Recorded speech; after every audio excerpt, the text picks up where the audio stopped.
What's good, superstars? Back with another video. Today we're in the garage. It's 11:30 at night. Just finished cutting up boxes, doing garbages. Tomorrow's garbage day, and it was a wild ride today. Everyone's asleep. Mel's asleep. Both kids are asleep, and today Mel went back to work after her maternity leave. It's crazy because we've done this before with our first, with Jada, when she went back to work after Jada, and Jada got taken care of by family and whatnot, and the adjustment was there, and you think, okay, we're on to the second kid, maybe it's going to be easier, maybe it'll be something familiar, and it's not. It's just different again, and it's weird because Kaya is her own person. She's a second child, but she also is. She adapts to things differently. Jada is very, very outgoing, very rough around the edges. Like, she can be put into more situations, and we don't worry too much about her because she adapts a lot more easily. So this video here is just to give you guys like my raw thoughts, and this is kind of maybe something we could reflect on in the future about how everything was at this time, because this is like a milestone day. I mean, Mel went back to work and both kids were being taken care of.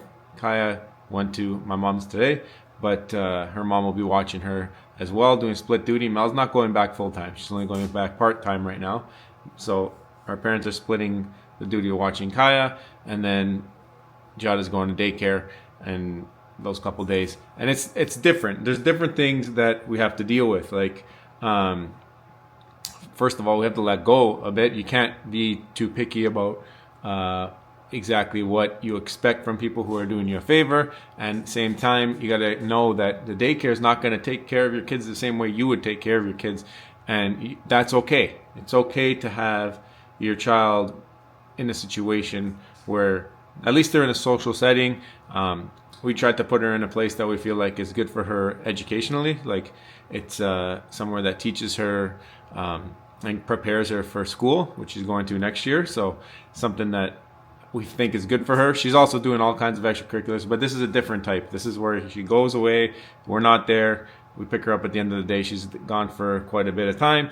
She's not going for the whole week. So it's something that she's kind of easing herself into the scheduling of what school will be like.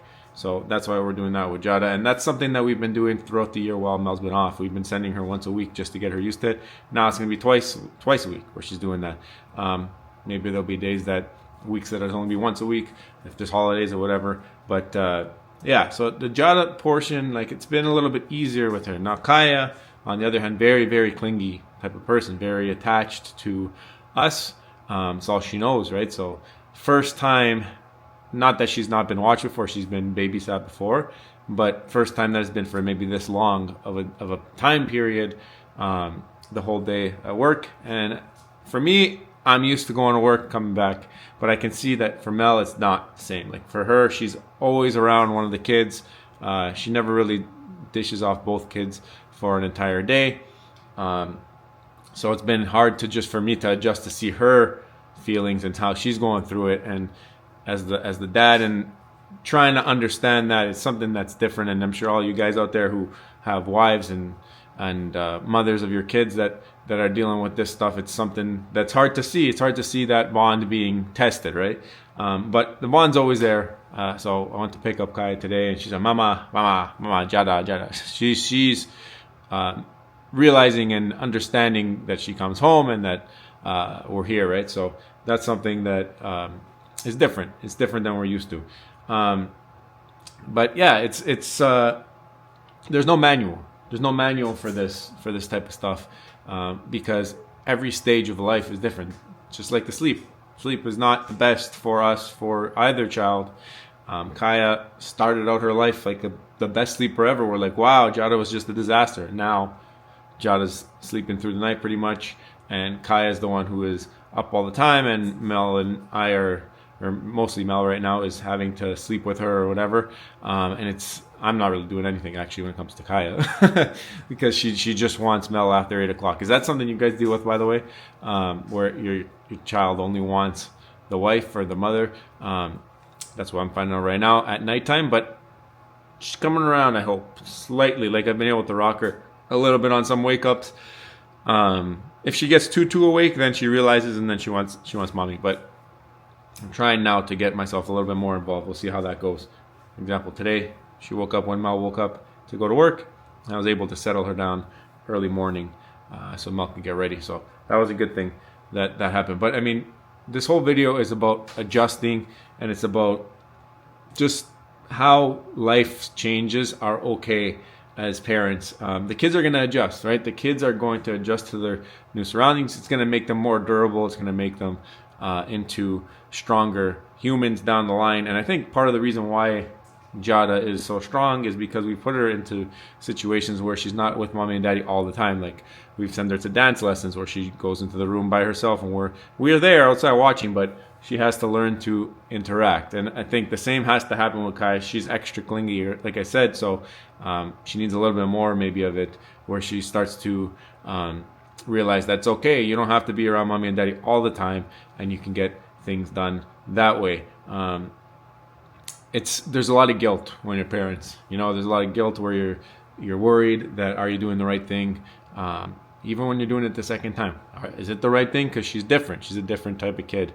But you gotta let go. Sometimes you got to get back to your routine, get back to your working schedule. Sometimes it's a good break for yourself. Mel came home today. She's like, you know what? Like I was able to clear my head a little bit because I went to work and I had different things to think about. I was able to sit. She said I was able to sit down to eat my lunch. She hasn't done that in like a year and a half. So it was good to hear that she's getting a little bit of, even though she's at work, you're getting a little bit of time to herself, where she can kind of detox. Then she came home and I could see, like, even though she had a long day of work, she was re-energized to spend time with the kids and the family. So any of you guys going through transition like this where your spouse or you yourself are going back to work after being off for a maternity leave or parental leave, and how are you adjusting to it? What do you think? Is it hard for the kids? Do you think they need it? Let me know in the comments down below. Smash the thumbs up button. If you're new here, subscribe to the channel. Please subscribe to the channel. We're enjoying every time we see a subscriber come in. We're like, yeah, we got a subscriber. Yes. So definitely subscribe to the channel, and we'll see you in the next one. Love you. Bye.